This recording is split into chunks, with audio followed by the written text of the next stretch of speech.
అల్లుడు మోక్షజ్ఞ నిశ్చితార్థం అని తెలిసి బాలయ్య ఇంటికి చేరుకున్నారట పురంధరేశ్వరి. మరి నందమూరి మోక్షజ్ఞ మేనత్త పురంధరేశ్వరి ఈ సందర్భంగా మరి బాలకృష్ణ ఇంటికి వచ్చినట్టుగా తెలుస్తోంది. సో, తన భర్త దగ్గుపాటి వెంకటేశ్వరరావు గారితో కలిసి మరి తన అల్లుడు మోక్షజ్ఞ ఎంగేజ్మెంట్‌కి వచ్చి సందడి చేసింది. ఈ సందర్భంగా వీటికి సంబంధించిన విషయం ఇప్పుడు సోషల్ మీడియాలో ఎంతో వైరల్ అవుతోంది. అల్లుడు నిశ్చితార్థానికి మేనత్త రాకపోతే ఎలా? కాబట్టి మేనత్త, మరి మామ అందరూ కలిసి ఇలా వచ్చినట్టుగా తెలుస్తోంది. సో, వీటికి సంబంధించిన విజువల్స్ కూడా సోషల్ మీడియాలో ఎంతో వైరల్ అవుతోంది. రాజకీయాల పరంగా ఇద్దరు వేరు వేరు అయినా మరి వాళ్ళిద్దరూ రక్త సంబంధం.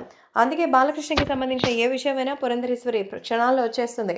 ఇక మోక్షజ్ఞ పెళ్లి సంబంధం సెట్ చేసింది కూడా పురంధరేశ్వరేట. ఇదే ఇక్కడ హైలైట్. గతంలోనే సంక్రాంతి సందర్భంగా బాలకృష్ణ కారంచేడులో మరి పురంధరేశ్వరి ఇంటికి వెళ్ళినప్పుడు ఈ సంబంధం గురించి మాట్లాడారు. తర్వాత ఇక ఎలాగో సినిమాల్లోకి ఇక రానని తేల్చేసినటువంటి మన మోక్షజ్ఞకి పెళ్లి చేయాలని ఫిక్స్ అయిపోయారట.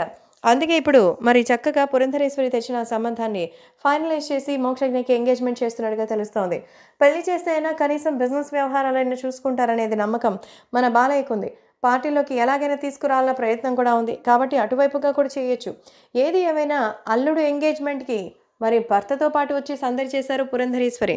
ఇక పురంధరేశ్వరి బీజేపీ పార్టీకి చెందిన వ్యక్తి అయినా తన తండ్రి పెట్టిన తెలుగుదేశం పార్టీకి త్వరలోనే రాబోతుందన్న సమాచారం కూడా ఉంది.